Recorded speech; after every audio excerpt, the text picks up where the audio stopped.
bersyukur pada hari ini kita masih boleh kembali datang untuk merenungkan firman Tuhan. Sebelum masuk lebih jauh, mari kita bersama-sama kita siapkan diri untuk menerima firman Tuhan. Kita berdoa. Tuhan, terima kasih pada hari ini kami boleh kembali datang untuk merenungkan firman Tuhan. Tuhan, kami serahkan waktu perenungan firman Tuhan ini ke dalam tangan pimpinan Tuhan.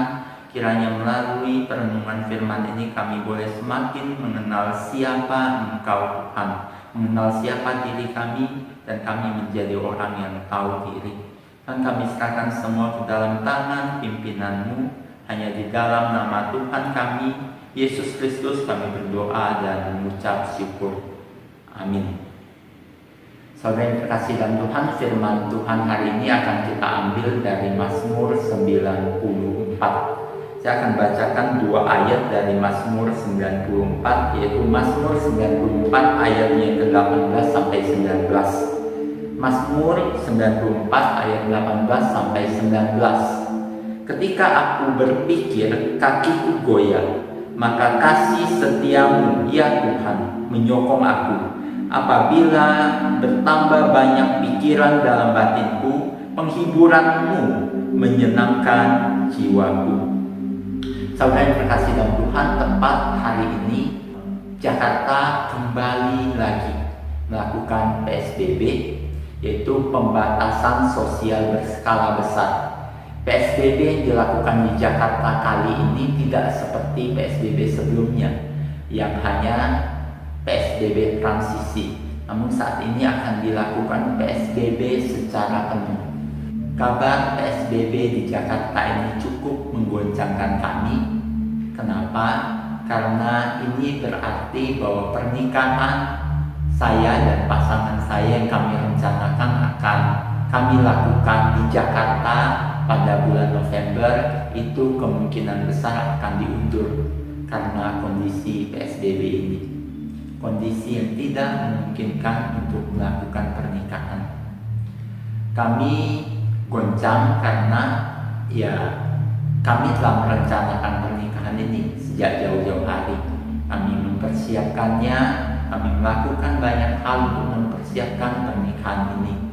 Namun saat ini itu kemungkinan besar akan ditunda. Dan kami berpikir apakah kami boleh melakukannya, cukup memaksakan diri untuk melakukannya.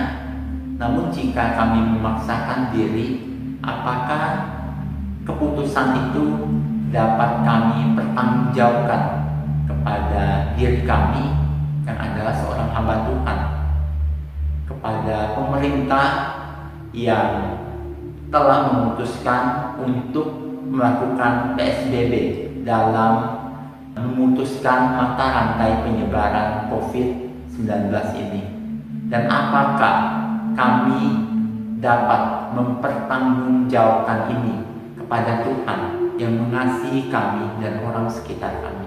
Beberapa pertanyaan ini terus menggoncang saya beberapa hari ini.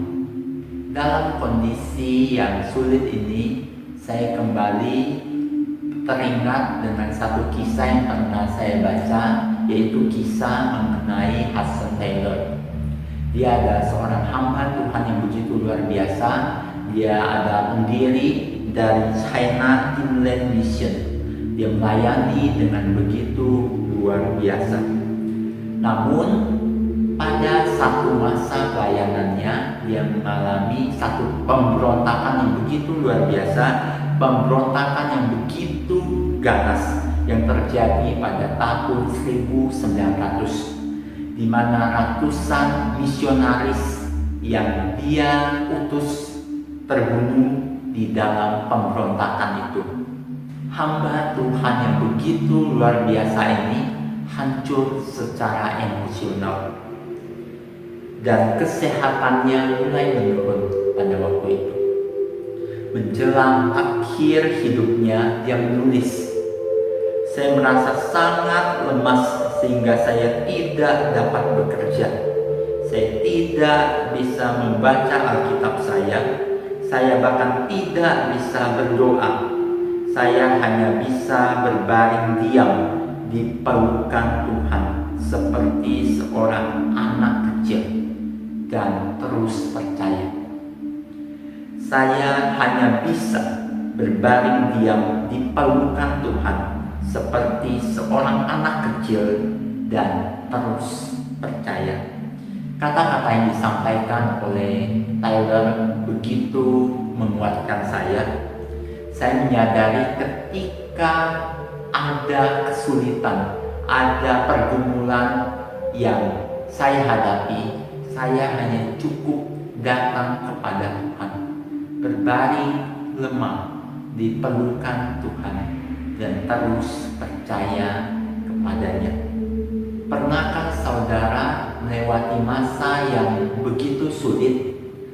Masa di mana Anda tidak dapat berpikir, Anda merasa begitu lelah dan Anda tidak dapat memfokuskan pikiran Anda kepada janji-janji yang Tuhan berikan di dalam Alkitab. Apakah pernah Anda melewati masa di mana Anda tidak dapat membaca Alkitab dan Anda tidak dapat berdoa?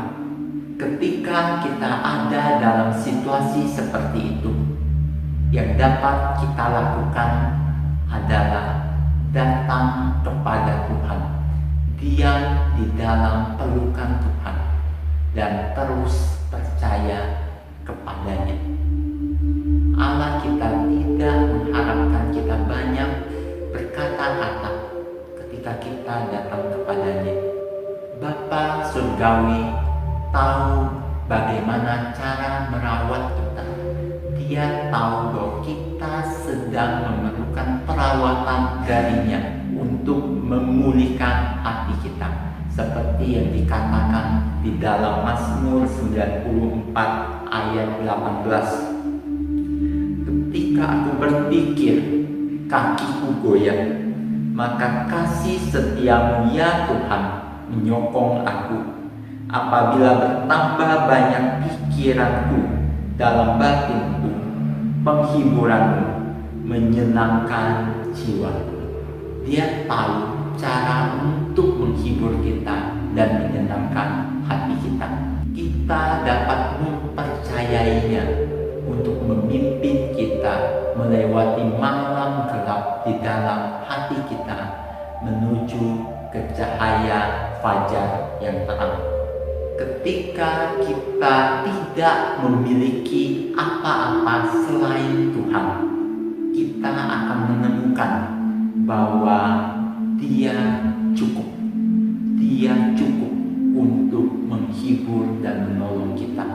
Karena Dia adalah kota benteng kita. Allah kita adalah gunung batu perlindungan. Pada Kristus, batu karang, ku berdiri tegak teguh. Kita hanya cukup datang kepadanya, berdiam diri di dalam pelukannya, seperti seorang anak kecil dan terus percaya kepadanya. Dia yang akan menolong kita. Soli Deo Glory. 我生命中有主耶稣，他是我大能依靠，他不离不弃，永伴随